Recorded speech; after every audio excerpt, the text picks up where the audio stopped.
Je suis le docteur Michael Rochois, je suis médecin généraliste à Outreau dans le Pas-de-Calais, membre cofondateur du collectif Stop Postillon et du collectif du côté de la science. Oui, les enfants ils peuvent se contaminer eux-mêmes et ils peuvent contaminer les autres. Ils peuvent contaminer toute tranche d'âge, donc les enfants qu'ils côtoient à l'école et ou leur famille, leurs parents, leurs grands-parents. Les enfants sont plus souvent asymptomatiques, font moins souvent de symptômes que les adultes. Ils peuvent faire le même type de symptômes. Il y a quelques enfants qui sont en réanimation.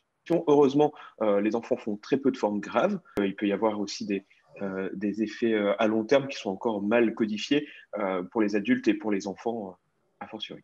C'est très important que les enfants portent le masque à l'école parce que ça limite la transmission du virus d'enfant à enfant et donc de famille en famille.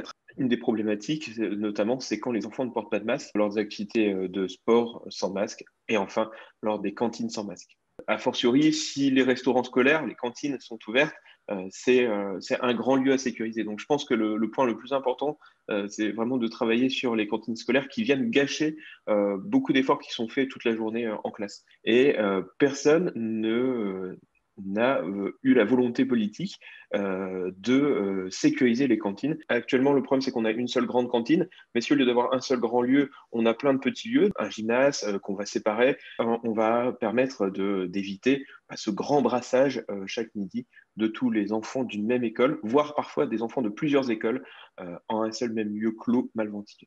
Évidemment, l'aération, c'est un point important. Il y a plusieurs moyens de bien comprendre l'aération, notamment les capteurs à CO2 dont on parle régulièrement, qui permettent de suivre la courbe du CO2 au fur et à mesure de la journée en fonction ou non de l'aération.